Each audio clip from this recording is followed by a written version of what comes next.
Naannoo Tigraay keessatti Amnesty International akka ji'utti miidhaa kanaan dura lubbuu namaa irratti raawwatameef gamni lachuu waan hin adabaminiif lolli deebi'ee dhufuun Tigraayitti lammiilee nagayaa akka saaxilaman taasisaa jira jedhan.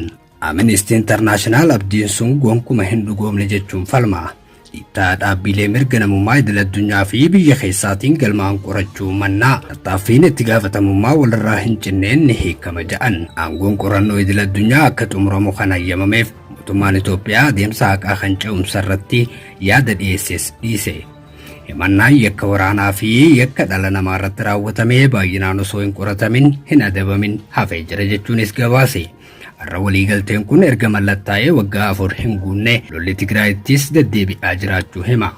Walitti bu'iinsi jalqaba baatii hagayyaa keessaa humnoota Tigraay fi raayyaa ittisa biyya Itoophiyaa jidduutti uumamee balaa adabbii malee jiraachuu cimsee yaadachiisa jedha Amnesty International. Dhaabbatichi naannoon kun hanga ammaatti gaaga'ama waraanaa kanaan dura turerraa dandamachuu baattus namoonni nagayaa ammas balaa dhiittaa mirga namummaa hamaa akka isaan mudatu akeekkachiisa. Lolli haareeffame kun kan gaggeeffame yeroo wal dhabdeen naannolee Amaaraa fi Oromiyaa Itoophiyaa keessatti adeemsifamaa jiru yoo ta'u dhiittaa mirga namummaa hamaan itti fufee jira jedha Amnesty International. Walitti bu'iinsaa fi wal dhabdeen kun rakkoo nageenyaa fi mirga namummaa Itoophiyaa babal'achaa dhufu kan calaqqisiisu ta'uu dhaabbatichi ni falma. Kanaanis ji'a adoolessaa tan bara 2020 hanga adoolessa 22 jidduutti waraanni kaaba Itoophiyaatti gaggeeffame Amnesty International fi dhaabbileen idil-addunyaa yakka waraanaa fi yakka dhala namaa irratti raawwatamu ta'uu danda'a jechuunis bal'inaan kan isaan irraa dubbachaa turan. Sababiinsa seeraa kanaanis ajjeechaa seeraan alaa raawwachuu,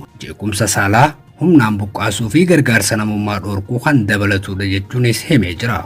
Amnesty International akka ji'utti yoo ta'es qorannoo walabaa fi himannaan amanamaa ta'e jiraachuu dhabuun isaa eega balaa geessisee yakkoonni ciccimoon illee bu'aa malee raawwatamuu akka danda'an dhaabbatichi itti gaafatamummaa dhabuun kun jeequmsa akka deebi'u ibsuuf gargaara jechuunis falma.